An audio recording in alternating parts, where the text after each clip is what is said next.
to regard anyone who wears the robes as an ordained person as an actual Sangha. The real Sangha are beings, robed or not robed, who have realized emptiness, arhats. For example, beings who have realized emptiness in shunyata are the real Sangha. That is the real Sangha. Alright, definitive Sangha. Now the Sangha that we have here are beings who may or may not have attained shunyata, emptiness, but they are holding the Pratimoksha vows. They are holding the vows, 253, not your 10 measly ones, 253 we're holding. So you can put the spotlight on me and clap. 253 the Sangha is holding. That is the Pratimoksha vows as spoken by the Buddha, self-liberation vows.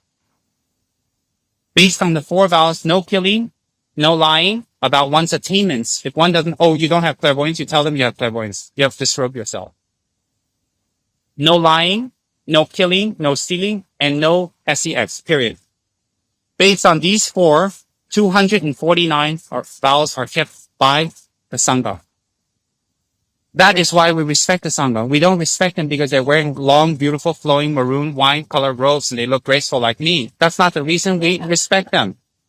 We respect them because they're holding vows. They're holding the liberation vows. They have cut their hair out of renunciation. They have given up wine, women, and fun to have time to practice the Dharma.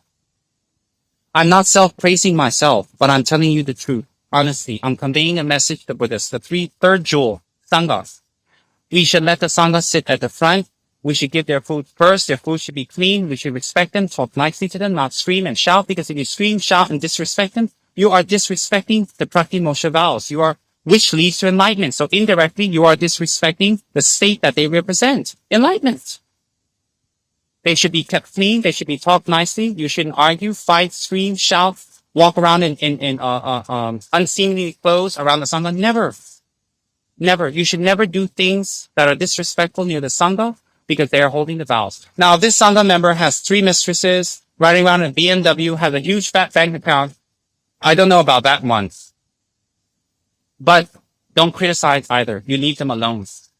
You don't say anything. You don't have to be involved. At the same time, you don't have to criticize. Because for a new person who comes along and they see you criticizing a Sangha, they think, we're allowed to. So they might take the danger of criticizing a real, actual Sangha member who is holding the vows. You are setting a bad example. There's a danger. So if there's a Sangha member you don't like, or there's someone that's doing something funny that's very obvious, don't criticize, don't say, don't comment.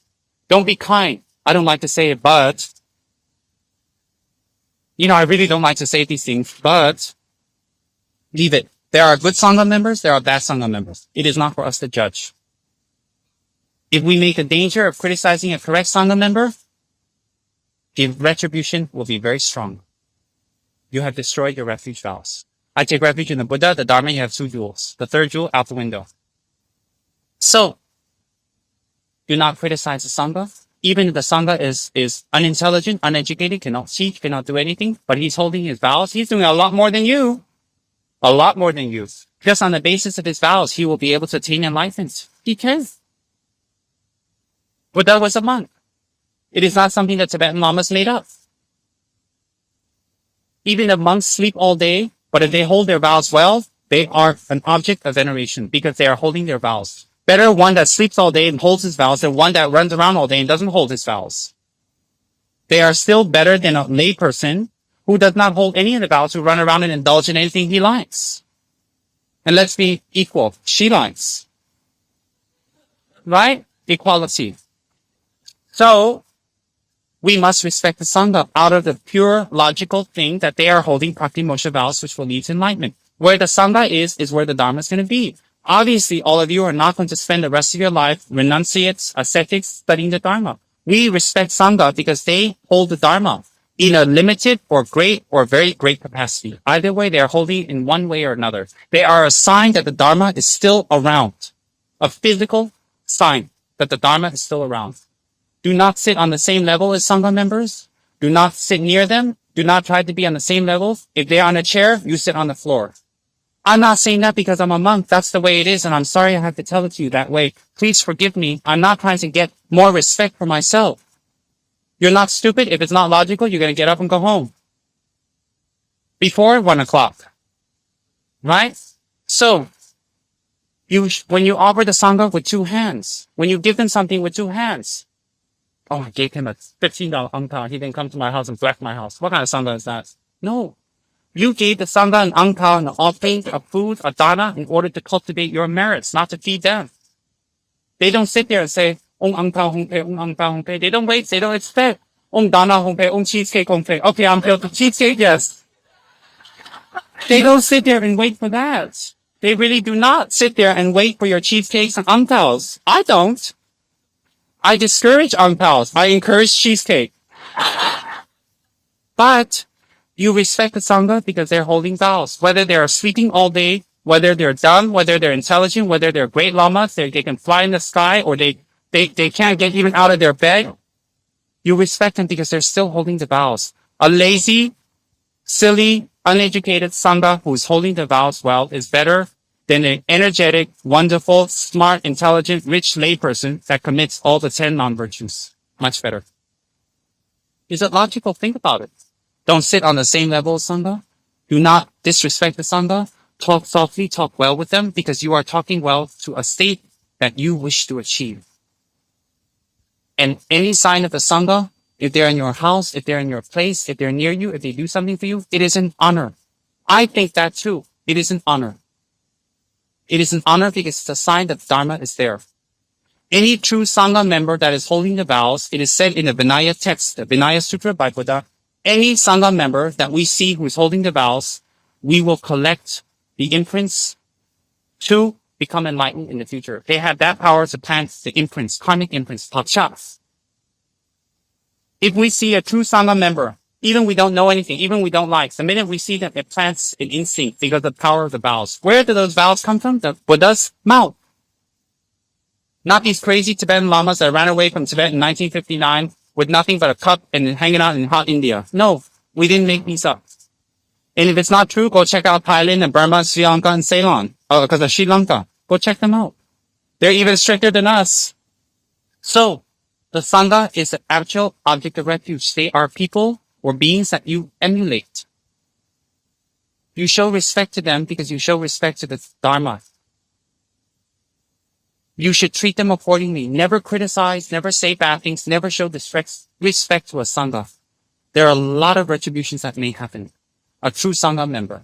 And even if you see a Sangha member that is not true, never mind. Don't comment, leave it alone. People will naturally see it, people will naturally go away, and hopefully that person will regret and reform. Hopefully. If they don't, why make further karma? You're not going to help them along the road either, and you're not helping yourself. And you're not setting a good example for new people. Sangha people are also ordinary beings. Even if they pick their nose, even if they don't clean up the bathroom after they've used it, even if they don't wash their plates and sleep the whole day, still they're holding the Pratimosha vows. They are not gods, but they represent Dharma. There are things that we should respect, like our parents, Sangha, elders, people in position of power. There are things that we should show respect to, irrespective of our feelings, because that is the nature of our existence. And how do you know some Sangha who is just sleeping all day is not very attuned meditational? How do you know they're not meditating the whole night? And even if they're meditating, you put a glass against the wall, how can you hear them meditating? How do you know they're not attuned? How do you know they're not practicing very deeply? Shantideva, the great Shantideva, was called Dusuncheva. He was the one that had 3 activities: eating, sleeping, and defecating. They called him in a monastery. He was very attuned. He slept during the day and meditated the whole night. He taught the Bodhisattva Charavatara, the teachings on how to become a Bodhisattva. He was to be defamed. He was to be embarrassed. They set him out, in fact, embarrass him, and to say that he is not worthy, to kick him out. But he proved them all wrong. We don't know if someone is highly attained or not. Better reserve our judgments. Then, even their clothes, even their robes, if you have the honor to wash, should be washed separately, should be washed differently, should be folded back cleanly, with respect that the robes are the clothes of the Buddha. They are the clothes of the Buddha. This was created by the Buddha, not the crazy Tibetan lamas coming from Tibet. This is the clothes of the Buddha. Sanjay ki namsa. So, even the clothes should be respected. We should not walk over it. We should not throw it in the corner, use it to wipe things and clean things. It's very disrespectful toward the vows, what they represent. It is a reminder of the Pratimosha vows. reminder of Buddha's presence. Everything should be offered with respect. They should be talked to with respect. They should not be yelled at, screamed at. They should not be commanded. They should not be manipulated. They should not be bribed. I can be bribed, but not the rest of the Sangha. With cheesecake. You give me cheesecake, I come over and bless your house. No cheesecake, I don't come over. Easy. But that's not all the Sangha. That's an exception. But you can't criticize me or you go to hell. Isn't that wonderful? I just made it out just perfect for myself. I love it. In any case, please think about that if it's logical or not.